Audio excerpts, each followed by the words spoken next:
بیٹا Europe میں ہے اور فطرہ یہاں دینے کو کہہ رہے ہیں، لیکن وہاں کا حساب سے اناج دینا ہے تو پھر کس طرح دیں گے؟ یا وہاں کے اناج کی قیمت یہاں سے زیادہ ہوگی اور ہم یہاں کس طرح دیں؟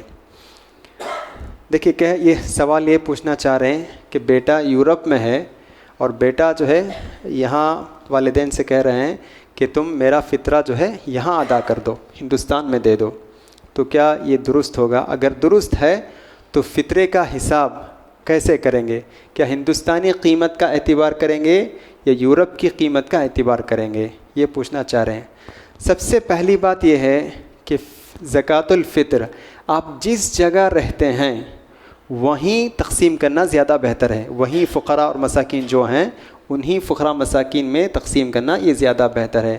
اگر آپ سعودی میں ہیں تو سعودی میں جو فقیر مسکین ہیں انہی لوگوں کو دینا بہتر ہے۔ اگر آپ کویت میں ہی یا کوئی اور جگہ میں ہیں تو وہاں جو فقراء مسلمان جو فقراء مساکین محتاج لوگ ہیں تو انہی کو تقسیم کرنا بہتر ہے۔ لیکن اگر وہاں کوئی فقراء اور مساکین آپ کو نظر نہیں آ رہے ہیں یا ہندوستان میں آپ کے قریبی رشتہ دار ہیں جو آپ کے فطرہ کے زیادہ محتاج ہیں، تو ایسے صورت میں زکوٰۃ الفطر ایک بستی سے دوسری بستی منتقل کر سکتے ہیں، انشاءاللہ اس میں کوئی حرج نہیں۔ اگر ہم زکوٰۃ الفطر یورپ کی زکوٰۃ الفطر یہاں دینا چاہتے ہیں تو کیسے ہم دیں گے؟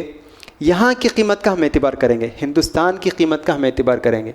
قیمت اس لحاظ سے کہ ایک سا اناج ہم دیں گے، ایک سا اناج کی جو قیمت یہاں ہوگی وہ قیمت بچے سے لیں گے، اور یہاں جو ہے یہ اس پیسے سے ایک سا یعنی تقریباً 3 کلو، 2.5 کلو کہتے ہیں، 3 کلو کہتے ہیں کچھ لوگ، تو بہرحال بہتر یہ ہے کہ 3 کلو اناج دینا زیادہ بہتر ہے۔ تو 3 کلو اناج کی قیمت ان سے حاصل کریں گے بچے سے، اور 3 کلو اناج خریدیں گے جو آپ چاول کھاتے ہیں یا گیہوں یا جو کچھ ہے، اور پھر اس کے بعد اس کو غریبوں میں تقسیم کر دیں گے انشاءاللہ۔ تو اس طرح زکوٰۃ الفطر یہ ادا ہو جائے گی۔